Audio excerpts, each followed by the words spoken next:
নমস্কাৰ আপোনালোক সকলোকে মোৰ চেনেলটোলৈ পুনৰবাৰ স্বাগতম জনাইছোঁ। যোৱা ভিডিঅ'ত মই মূলা পাতৰ বিষয়ে আলোচনা কৰিছিলোঁ, মূলা শাকটোৰ বিষয়ে। আজি এই ভিডিঅ'টিত মূলা আলুটোৰ বিষয়ে আলোচনা কৰিম। তেতিয়াহ'লে আহক ভিডিঅ'টো আৰম্ভ কৰোঁ। মূলা ইংৰাজী নাম ৰেডিছ হয়, মেডিকেল নাম ৰেফানাছ ছেটিভাছ। এই মূলা এক স্বাস্থ্যকৰ পাচলি হয়। কেলৰি অলপ বেছি আছে, কিন্তু কাৰ্বহাইড্ৰেট প্ৰায় 14 গ্ৰাম আৰু ইয়াত ফাইবাৰ বহুত পৰিমাণে পোৱা যায়, প্ৰায় 5 গ্ৰাম। এই ফাইবাৰৰ পৰা আমাৰ বহুত উপকাৰ হয়। হাৰ্টৰ বেমাৰত কাম আহে। কেলেষ্ট্ৰল কম কৰে মূলাই আৰু ওজন কমোৱাত সহায় কৰে মূলাই।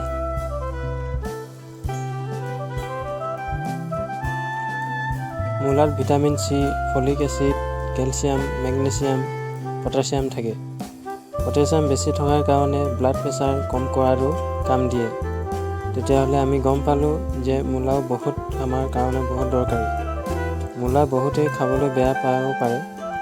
যদি ভাজি বনাই বা চব্জি বনাই খাব নোৱাৰে, তেতিয়াহ'লে চালাড বনাইও মূলা খাব পাৰে। মূলাৰ বহুত বেছি ফাইদা হয় এচিডিটিৰ কাৰণে। মূলাই আমাৰ গালত পিম্পল বা হালমইনা হোৱাৰ পৰা ৰক্ষা কৰে। মূলাত বহুত পৰিমাণে পানীও থাকে, তাৰ বাবে আমাৰ শৰীৰৰ কাৰণে বহুত ভাল ফলদায়ক। প্ৰকৃতিয়ে আমাক ইমান লাভদায়ক শাক পাচলি দিছে শৰীৰৰ কাৰণে, তাৰ ভিতৰত মূলাও এবিধ। তেতিয়াহ'লে আমি মূলা নিশ্চয় খাব লাগে। গতিকে আমি গম পালোঁ যে এই ভিডিঅ'টোৰ জৰিয়তে মূলা আমাৰ স্বাস্থ্যৰ কাৰণে বহুত জৰুৰী।